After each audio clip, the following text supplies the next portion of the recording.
오늘 이사야서 28장 7절로부터 22절입니다. 어저께 6절까지 봤고요. 28장, 오늘 28장 7절부터 22절까지 보겠습니다. 우리 한 목소리로 함께 읽도록 하겠습니다. 그리하여도 이들은 포도주로 말미암아 옆걸음치며 독주로 말미암아 비틀거리며 제사장과 선지자도 독주로 말미암아 옆걸음치며 포도주에 빠지며 독주로 말미암아 비틀거리며 환상을 잘못 풀며 재판할 때에 실수하나니 모든 상에는 토한 것 더러운 것이 가득하고 깨끗한 곳이 없도다. 그들이 이르기를 그가 누구에게 지식을 가르치며 누구에게 도를 전하여 깨닫게 하려는가? 젖떨어져 품을 떠난 자들에게 하려는가? 대저 경계에 경계를 더하며 경계에 경계를 더하며 교훈에 교훈을 더하며 교훈에 교훈을 더하되 여기서도 조금 저기서도 조금 하는구나 하는도다. 그러므로 덧없는 입술과 다른 방언으로 그가 이 백성에게 말씀하시리라. 전에 그들에게 이르시기를 이것이 너희 안식이요 이것이 너희 상쾌함이니 너희는 곤비한 자에게 안식을 주라 하셨으나 그들이 듣지 아니하였으므로 여호와께서 그들에게 말씀하시되 경계에 경계를 더하며 경계에 경계를 더하며 교훈에 교훈을 더하며 교훈에 교훈을 더하고 여기서도 조금 저기서도 조금 하사 그들이 가다가 뒤로 넘어져 부러지며 걸리며 붙잡히게 하시리라. 이러므로 예루살렘에서 이 백성을 다스리는 너희 오만한 자여 여호와의 말씀을 들을지어다. 너희가 말하기를 우리는 사망과 언약하였고 수월과 맹약하였은즉 넘치는 재앙이 밀려올지라도 우리에게 미치지 못하리니 우리는 거짓을 우리의 피단처럼 삼았고 허위 아래에 우리를 숨겼음이라 하는도다. 그러므로 주 여호와께서 이같이 이르시되 보라 내가 한 돌을 시온에 두어 기초를 삼았노니 곧 시험한 돌이요 귀하고 견고한 기초돌이라. 그것을 믿는 이는 다급하게 되지 아니하리로다. 나는 정의를 측량줄로 삼고 공의를 저울추로 삼으니 우박이 거짓의 피난처를 소탕하며 물이 그 숨는 곳에 넘칠 것인즉 너희가 사망과 더불어 세운 언약이 패하며 수월과 더불어 맺은 맹약이 서지 못하여 넘치는 재앙이 밀려올 때에 너희가 그것에게 밟힘을 당할 것이라. 그것이 지나갈 때마다 너희를 잡을 것이니 아침마다 지나가며 주야로 지나가리니 소식을 깨닫는 것이 오직 두려움이라. 침상이 짧아서 능히 몸을 펴지 못하며 이불이 좁아서 능히 몸을 싸지 못함 같으리라 하셨느니라. 대저 여호와께서 브라심 산에서와 같이 일어나시며 기브온 골짜기에서와 같이 진노하사 자기의 일을 행하시리니 그의 일이 비상할 것이며 자기의 사역을 이루시리니 그의 사역이 기이할 것임이라. 그러므로 너희는 오만한 자가 되지 말라. 너희 결박이 단단해질까 하노라. 대저 온 땅을 멸망시키기로 작정하신 것을 내가 만군의 주 여호와께로부터 들었느니라. 아멘. 오늘 오만한 자가 되지 말라라는 제목으로 이사야서 28장 7절로부터 22절 말씀을 우리가 받을 때 정말 하나님께서 말씀하시는 그 만군의 주 여호와께서부터 말씀하시는 이 말씀이 그대로 우리의 삶에 이루어져 그 누구도 오만한 자로 하나님 앞에 서지 않게 되기를 주님의 이름으로 축원합니다. 자, 어제는 북이스라엘의 사마리아의 심판에 대한 말씀이었다면 오늘은 남유다의 심판을 경고하는 말씀입니다. 오늘 본문 말씀의 결론은 그 마지막 22절에 나타납니다. 너희는 오만한 자가 되지 말라. 이것이 결론입니다. 그래서 오늘 설교 제목이 오만한 자가 되지 말라 이에요. 14절을 보시면 오만한 자에 대한 경고 말씀이 있어요. 예루살렘에서 이 백성을 다스리는 너희 오만한 자여 라고 합니다. 그래서 예루살렘이라는 말을 통하여 지금 7절부터 오늘 본문이 남유다에 대한 경고인 걸 우리가 알 수 있죠. 예루살렘에서 이 백성을 다스리는 너희 오만한 자여 여호와의 말씀을 들을지어다 라고 합니다. 즉 남유다에 대한 심판은 오만한 자에 대한 심판이라는 것이에요. 그럼 오만하다가 무슨 뜻일까? 이 오만한의 히브리어는 이제 라촌이라는 단어인데, 라촌, 히브리어로 라촌인데, 이 말은 원래 입을 삐죽거리다, 비웃다, 조롱하다는 의미의 동사 루츠에서 유래한 단어예요.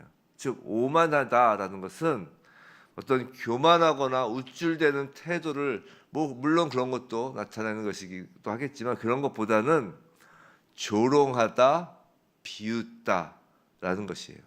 그럼 무엇을 조롱하고 비웃는 것일까? 그건 하나님의 말씀입니다. 즉 성경에서의 오만함이라는 의미는 하나님의 말씀을 조롱하고 비웃는 것을 의미하는 거라고요. 자, 7절 8절에서는 술 취한 제사장과 선지자들에 대한 고발이 있습니다. 술에 취하였다, 어제 말씀드렸죠. 술에 취하였다는 것은 기준이 흐려졌다는 것이에요. 그래서 기준은 하나님의 말씀이라고 봐도 좋을 것이죠. 즉 하나님의 말씀이 흐려진 것이에요. 그래서 7절에서 뭐라고 그래요? 뒷부분에 환상을 잘못 푼다는 것이에요. 재판할 때 실수한다는 것이에요. 이게 어떤 말이냐면 하나님의 뜻을 분별해서 백성들에게 정확하게 하나님의 뜻을 전해주어야 할 사명을 갖는 제사장, 선지자들이 그 하나님의 말씀이 흐려져서 그 기준이 불투명해져서 하나님의 뜻을 완전히 도외시한 가운데 그저 사람들의 입맛에 맞는, 사람들이 좋아하는 식으로 말씀을 왜곡한다라는 의미라고요. 이 환상을 잘못 풀며 재판할 때 실수한다는 것은. 근데 여기서 제사장, 선지자가 누구예요? 오늘날로 치면 목사만 이야기하는 걸까요? 목사가 일단 가장 그 대상이죠. 하지만 목사뿐이 아니라 예수 그리스도를 믿는 자들을 모두 왕 같은 제사장이라고 하잖아요. 즉 모든 성도가 여기서의 제사장, 선지자라고요. 성도 여러분, 성도가 하나님 말씀으로 삶의 기준을 뚜렷하게 삼지 못하면 8절처럼 8절에 뭐라고 그래요? 모든 상에는 토한 것, 더러운 것이 가득하고 깨끗한 것이 하나도 없다 그러잖아요. 즉 하나님의 말씀으로 삶의 기준을 삼지 못하면 삶의 모든 부분이 더러운 것이 되고 마는 것이에요. 거룩하여야 할 성도가 거룩은커녕 더러움에 빠져 사는 것입니다.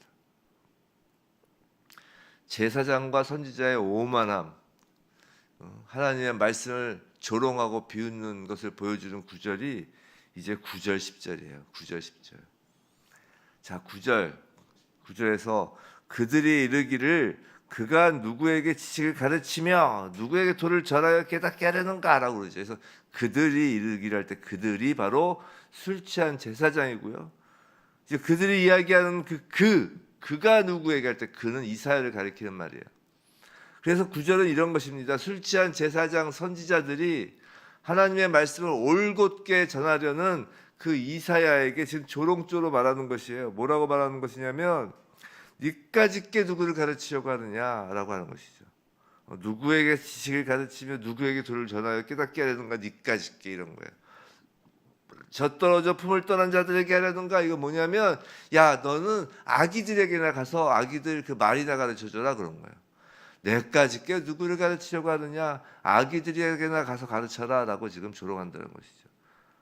그 10절은 실제로 그 조롱하는 말투예요. 10절에서 지금 보면 대저 경계에 경계를 더하며 경계에 경계를 더하며 교훈에 교훈을 더하며 교훈에 교훈을 더하되, 이게 어떤 말인가 이제 그냥 읽으면 잘 이해가 안 가는데 이게 어떤 거냐면 지금 경계를 4번 반복하고 교훈을 4번 반복하잖아요. 이렇게 같은 말을 계속 반복하잖아요.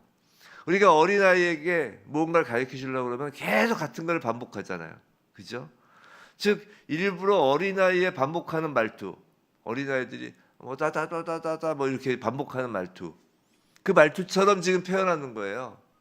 이사야가 전하는 하나님의 말씀을 그 어린아이들의 그 어버버버하는 그 말투처럼 지금 표현하면서 지금 이사야를 통한 하나님의 말씀을 조롱하고 있는 거라고요. 이렇게 술 취한 제사장 선지자들이 하나님 말씀에 대해 조롱하면 이제 그들이 어떻게까지 타락하는지 보십시오. 15절. 예, 15절. 자, 15절은 뭐라고 해요? 너희가 말하기를 우리는 사망과 언약하였고 수월과 맹약하였은즉 넘치는 재앙이 밀려올지라도 우리에게 미치지 못한다. 이게 무슨 말이냐? 자신들이 이제는 하나님 말씀을 조롱하는 것뿐만 아니라 아직 하나님 자체에 대하여 조롱을 하는데, 하나님 자체에 대하여 모욕을 하고, 이게 뭐냐면 지금 자신들은 사망과 언약하였고 수월과 맹약하였다는 것이에요. 이게 무슨 말이냐? 당시 남유다가 이제 애굽을 의지하려고 했던 것을 이제 비추어서 이야기하는 거예요. 남유다의 제사장 선지자들이, 즉 남유다의 그 왕들이, 그 지도자가 애굽의 사망의 신인 오시리스와 언약을 맺었다는 거예요. 애굽과 이렇게 뭔가 동맹을 맺고 그들을 의지하고 막 하려는 것을 그 애굽의 사망의 신 오시리스와 언약을 맺었다는 뜻이라고요. 사랑하는 성도 여러분, 이스라엘 백성에게 특별함이 있다면, 사도 바울이 그런 이야기를 했었잖아요. 이스라엘 백성은 특별하다. 너희들 이방인들이 이렇게 막 업신여길 대상이 아니다. 그 특별함이 있다면 그건 무엇보다 하나님께서 그들에게 하나님의 말씀을 맡기셨다는 것이. 아브라함이 언약을 하잖아요. 아브라함부터 하나님께서 말씀을 맡기시는 민족으로 이스라엘 백성을 택하시잖아요. 근데 그 하나님 말씀에 대하여 오만하여 술 취한 것처럼 말씀을 그 기준에서 벗어나게 하고, 하나님 말씀을 자기들 유리한 대로, 자기들 마음대로 자기적으로 해석하고, 진리되는 말씀의 선포를 조롱하고, 얼마나 그 선지자들을 많이 조롱했나요? 이사야뿐인가요? 예레미야, 말도 할 것 없죠. 그러면서 급기야 하나님 언약 백성의 위치를 버리고, 이스라엘 백성은 그 언약 백성이었단 말이에요. 하나님의 말씀을 맡은 그 언약을 버리고 다른 우상과 언약하는 것. 지금 사망의 신하고 언약했다는 거 아니에요. 그런 것으로 거짓 피난처를 삼게 되었다는 것이에요. 그래서 예수님께서 오셔서 그 바리새인들, 사두개인들, 성도 여러분, 여러분이 바리새인들보다 성경을 더 잘할 수 있을 것 같아요. 근데 그 바리새인, 사두개인들에게 뭐라고 그래요? 독사의 자식들아 그러잖아요. 이제 그렇게 하나님 말씀을 우롱하고 조롱하는 자들에 대하여, 오만한 자들이죠. 그들에 대하여 하나님은 그들의 조롱에 이제 조롱으로 답을 하십니다.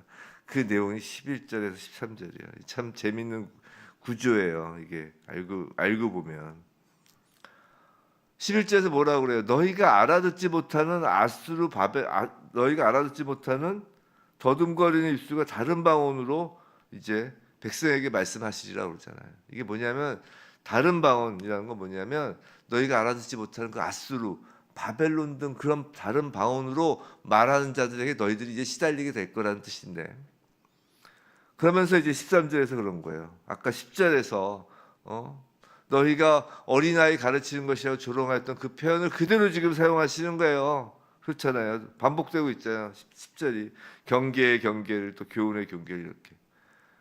즉 그렇게 더듬더듬 거리는 그 이방인의 방언과 같은 그런 말을 쓰는 그 아수르, 바벨론, 그들에게 너희가 패망하게 된다고 좀 경고하시는 거라고요. 가다가 뒤로 넘어지고 부러지며 걸리며 붙잡히게 하실 거라는 것이. 들어도 귀가 열려도 귀가 있어도 들리지 못하게 한다는 것입니다. 눈이 있어도 앞을 보지 못하게 하고. 그리고 16절이죠. 16절. 하나님 말씀을 조롱하고 하나님을 모독하던 그 예루살렘에 대하여 하나님께서 은혜를 베푸십니다. 한돌을 두어 기초를 삼으신다는 예언이죠. 여기서 한돌은 당연히 말씀이 육신으로 오신 예수 그리스도이십니다. 그래서 예수 그리스도를 기초돌로 지어진 새로운 집이 뭐예요? 바로 교회 성도죠. 그 성도들은 다급하게 되지 아니한다라고 합니다. 그래서 다급하게 되지 아니한다는 뜻은 이스라엘처럼, 남유다처럼 급하게 막 애굽과 같은 이 나라 이 나라 저 나라를 막 의지하지 않는다는 것이에요. 발 동동동동 구르면서. 성도 여러분, 예수 그리스도를 가슴에 품은 자는 발을 동동동동 구르지 않는다는 것이에요. 이건 마치 출애굽 당시에 애굽 군대의 추격을 받아서 두려움에 떠는 그 이스라엘 백성을 향하여 모세가 뭐라고 그랬어요? 출애굽기 14장 13절 14절에서 너희는 두려워하지 말고 가만히 서서 여호와께서 오늘 너희를 위하여 행하시는 구원을 보라. 너희가 오늘 본 애굽 사람을 영원히 다시 보지 아니하리라. 여호와께서 너희를 위하여 싸우시니. 누가 싸워요? 여호와께서 너희를 위하여 싸우시니 너희는 가만히 있을지니라 라고 한 것처럼 다급하게 되지 아니한다는 것이. 21절을 보세요. 21절 하반부에 자기의 일을 행하시리니 진노하사. 누가 여기서 자기가 하나님이죠. 여호와 하나님. 즉 여호와의 일을 행하십니다. 그의 일이 비상할 것이에요. 여호와의 사역을 이루시니 그의 사역이 기이할 것입니다. 하나님의 일하심을 다시 한번 확인시켜 주는 것이에요. 다급할 필요 없다는 것이에요. 가만히 있으라는 것이에요. 그리고 결론이 22절입니다. 결론이 뭐라고요? 그러니까 너희는 오만한 자가 되지 말라. 오만하면 오만할수록 너희 결박이 단단해질까노라. 결박이 단단해진다. 포로의 결박이 단단해진다는 것이에요. 악의 포로가 되어 정말 점점점 악에 쌓여진다라는 것입니다. 사랑하는 성도 여러분, 무릇 성도란 마음에 예수 그리스도가 거하는 사람입니다. 마음에 예수 그리스도가 거한다는 것이 무엇이에요? 구약의 이스라엘 백성이 말씀을 맡은 백성으로서 특별했던 것처럼 이제 교회 성도는 마음에 말씀이 새겨진 사람이라는 것이에요. 그럼 성도에게, 지금 교회 성도들에게 말씀을 조롱하고 비웃는다는 것이 무엇일까요? 10절처럼 경계에 경계를 더하며 경계에 경계를 더하며 교훈에 교훈을 더하며 교훈에 교훈을 더한다고 조롱하는 것이 무엇일까요? 아이에게 가르치듯 했던 말 또 하고 했던 말 또 하고 그런 가르침, 그것에 대한 조롱이 무엇일까요? 성도 여러분, 지금 이사야서를 보면 우리 지금까지 한 28장까지 봤잖아요. 거의 내용 주제는 비슷하죠. 그죠? 이런 생각을 할 수 있어요. 와, 했던 얘기 또 하시네. 했던 얘기 또 하시네. 했던 얘기 또 하네. 그죠? 하나님을 하나님을 대적하고 하나님 앞에서 교만한 자에 대한 하나님의 심판과, 하지만 하나님께서 남겨놓으신 자, 하나님의 은혜를 받은 자에게 징계하지만 그 징계로 인하여 그들을 회복하고 구원하시는 그 하나님의 일하심, 그 하나님의 구원의 구속의 그 역사, 그것이 이사야서잖아요. 그 내용을 계속해서 각 열방에 대한 심판과 남유다와 북이스라엘과 그 근동지방의 그 역사를 통하여 계속 반복하여 말씀하시잖아요. 하나님의 예언을. 그리고 이 선지자의 선지서를 통한 말씀이 계속 이어지잖아요. 이사야로 시작했던 이 선지서의 말씀이 뒤에 계속 이어지는 그 선지서의 말씀과 계속 주제는 같습니다. 아니, 성경 전체가 하나님의 구원사잖아요. 구원사, 구원의 역사시잖아요.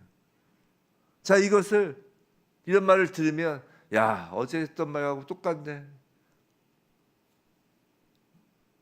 이거를 그저 교훈에 교훈을 더하고 교훈에 교훈을 더하며, 우리가 뭐 어린아이인 줄 아나? 뭐 했던 말도 하고 했던 말도 하고, 그런 생각을 갖는 게 조롱하는 거예요.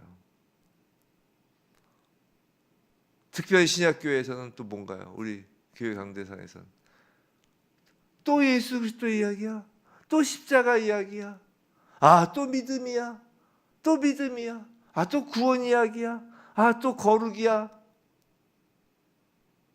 라고 하면서 하나님 말씀을 조롱한다는 것이.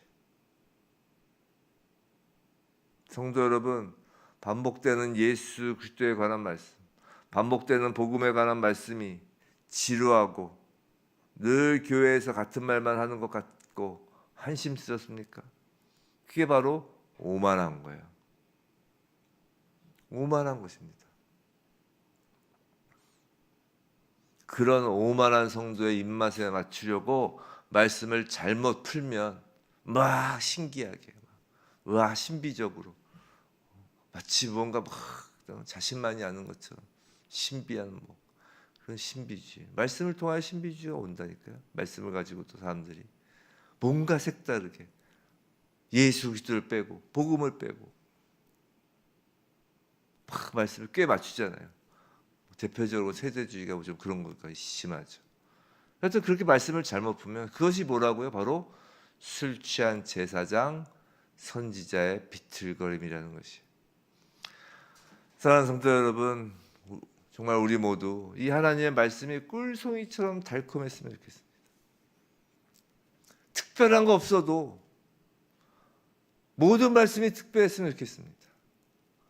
계속 반복되는 것 같은데도 그 반복되는 말씀 가운데 하나님의 사랑과 하나님의 우리를 향한 그 마음을 우리가 담았으면 좋겠어요. 정말 예수 그리스도 복음의 말씀을 들을 때마다 정말 사랑하는 신랑을 만나는 것처럼 가슴이 콩닥거렸으면 좋겠습니다. 반복되는 그 하나님의 말씀 앞에서 절대 우리 마음 가운데 오만함이 존재하지 말아야 할 것이에요.